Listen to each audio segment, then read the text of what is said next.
C'est presque du direct. Voici la revue de presse best-of de Nicolas Canteloup et Julie. Aujourd'hui, c'est notre ami Stéphane Bern qui est avec nous. Bonjour Stéphane. Oui, bonjour, c'est moi, votre voisin de Herteleux. Quand je pense que vous avez osé vous moquer de mes sponsors Véranda Kena, la reine des vérandas, je rappelle alors que votre sponsor déclare rire c'est bon pour la santé. Non mais franchement, on touche le fond. Mais ça va. Mais si, on touche tellement le fond qu'on va croiser des sous-marins argentins, moi je vous le dis. Même notre philosophe maison, Raphaël Enthoven, a failli faire un AVC en sondant la profondeur de cette phrase. Oui, je crois que je vais céder à la tentation moi aussi. J'ai envie de rebondir sur cet aphorisme, cette fulgurance. Rire, c'est bon pour la santé. Mais allons plus loin. Dans mon rire, il y a rire. Et pourtant, mourir, on le sait, n'est pas bon pour la santé. Oh puis non, je laisse tomber, vous avez raison, c'est totalement con comme slogan. À vous Stéphane. Stéphane, on vous écoute pour les titres alors. Ton maire en short, oui. C'est aujourd'hui que débute le congrès des maires de France à Paris. Ah oui, on en parle. Alors oui, ça on a fait qu'en parler depuis 7h ce matin avec Raphaël Duchemin. Le dernier maire arrivé sur place risque de venir de, je ne sais pas, de Brest, de Marseille, de Strasbourg. Eh bien non, il viendra de Paris, oui, c'est notre Anne Hidalgo nationale qui sera la dernière arrivée. Écoutez, oui, un trajet mairie de Paris, porte de Versailles, c'est facile, 5 heures de bouchon, hein, facile. Dernier tango à mamie. La crise du beurre touche à sa fin. Oh là là, oh là là. Voilà, donc bonne nouvelle, il y aura du beurre, voilà de quoi soulager les boulangers, les gourmands et les couples de plus de 80 ans qui veulent encore avoir une intimité. Oui, bon, allez, suite. À l'ancienne. Et puis le faillot, c'est Bruno. Et oui, Bruno Le Maire s'est déclaré favorable, vous le savez, à une candidature d'Emmanuel Macron en 2022. Alors, je regarde mon calendrier, on est à peine 6 mois de mandat et Nono le Nono est déjà en train de failloter pour le coup d'après. Vous savez, Bruno, c'est le faillot du futur. C'est le faillot 2.0. Et puis il y a un dernier truc, gros râteau. Laurent Wauquiez a rappelé qu'il n'y aura jamais d'alliance avec Marine Le Pen. Tu m'étonnes, elle n'a pas envie de passer pour une extrémiste, hein. Oh, j'étais pielleux. Allez, c'est bon pour aujourd'hui Stéphane. Oui, ça ira. À bientôt.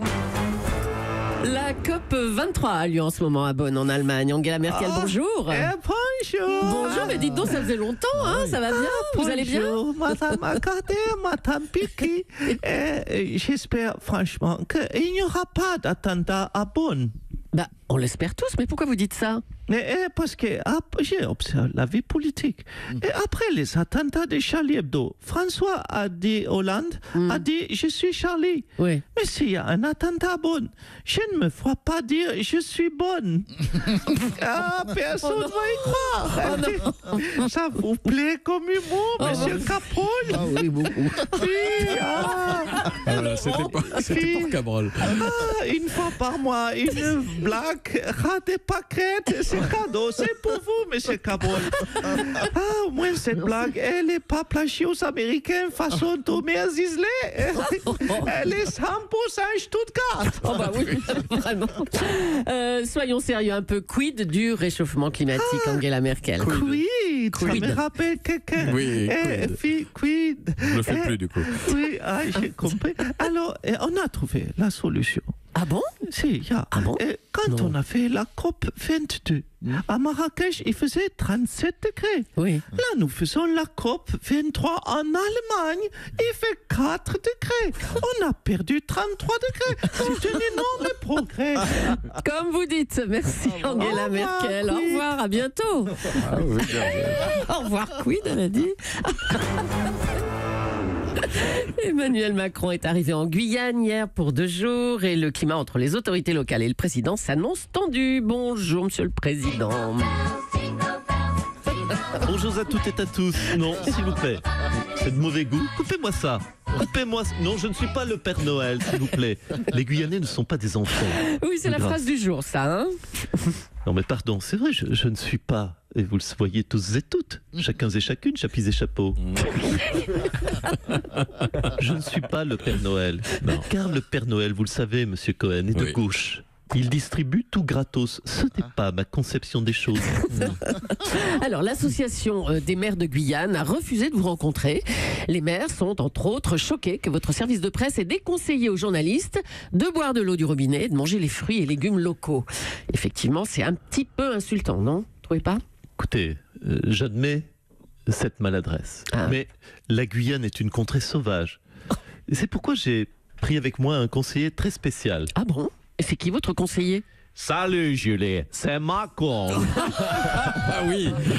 l'aventurier qui n'a pas mangé dans une assiette depuis 1983.